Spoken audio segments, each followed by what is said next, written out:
0030. Prodi Manajemen reguler malam. Mata kuliah perpajakan dari Universitas Pancasakti Bekasi.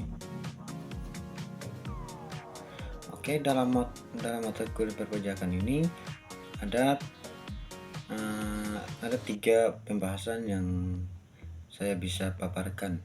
Nah, dimana yang pertama itu dasar-dasar perpajakan, yang kedua timbulnya perpajakan terutang dan jenis-jenis pajak penghasilan, dan yang terakhir pajak bukit dan bangunan. Nah, di sini dasar-dasar perpajakan. Pengertian pajak. Pajak adalah iuran wajib yang dibayar oleh individu atau badan kepada pemerintah. Nah, yang jenis-jenis perpajakan itu ada 4. Nah, yang pertama pajak langsung, di mana pajak yang dibayar oleh wajib pajak secara langsung, seperti pajak penghasilan atau PPh.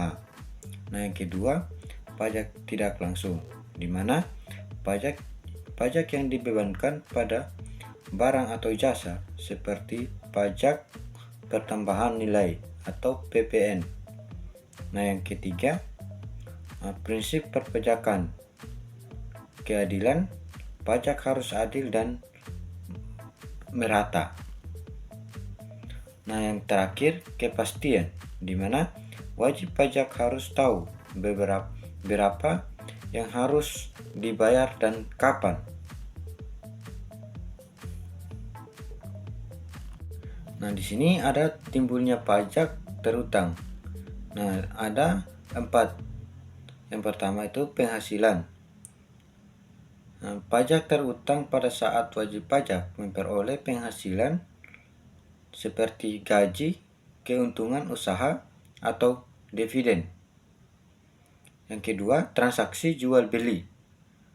Pajak pertambahan nilai atau PPN timbul pada saat terjadinya transaksi penjualan barang atau jasa. Nah, yang ketiga, kepemilikan harta. Pajak yang dikenakan atas kepemilikan aset, seperti pajak bumi dan bangunan, atau disingkat dengan PBB terutang, pada periode tertentu sesuai ketentuan. Nah, yang terakhir perubahan status, di mana perubahan status hukum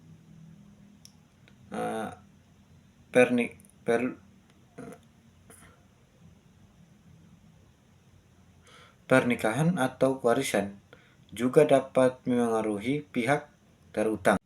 Nah, lanjut, PPh orang pribadi atau PPh 21, pajak yang dikenakan atas penghasilan yang diterima oleh individu, termasuk gaji,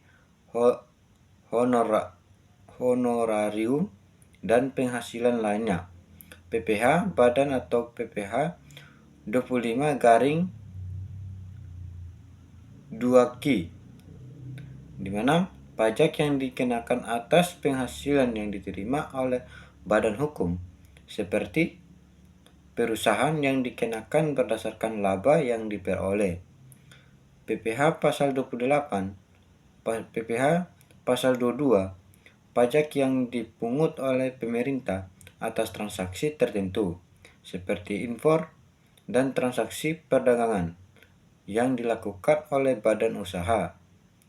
Nah, PPh pasal 23, pajak yang dikenakan atas penghasilan yang diterima oleh pihak yang bukan wajib pajak dalam bentuk bunga atau royalti dan sewa. Nah, di sini ada pajak bukti dan bangunan. Yang pertama, objek pajak. Bumi, tanah yang dimiliki atau dikuasai oleh individu atau badan. Bangunan, struktur permanen yang dibangun di atas tanah, termasuk rumah, gedung, dan fasilitas lainnya. Yang kedua, dasar pengenaan. PB dihitung dengan berdasarkan nilai jual objek pajak atau NJOP yang ditetapkan oleh pemerintah daerah. Nah, yang ketiga, tarif pajak. Tarif PBB berbeda-beda di setiap daerah, tetapi umumnya berkisar antara 0,1% hingga 0,5% dari NJOP. Oke, masih lanjut dengan pajak bukti dan bangunan. Yang keempat, wajib pajak. Wajib pajak PBB adalah pemilik atau penguasa tanah dan bangunan, penyerotan dan pelaporan. Nah, yang kelima, pembayaran PBB biasanya dilakukan setiap tahun dan wajib pajak harus melaporkan kepemilikan bumi dan bangunan secara tepat. Oke, demikian presentasi untuk mata kuliah perpajakan. Bila ada kata-kata yang kurang menyenangkan atau materi yang kurang dipahami, sekian dan terima kasih.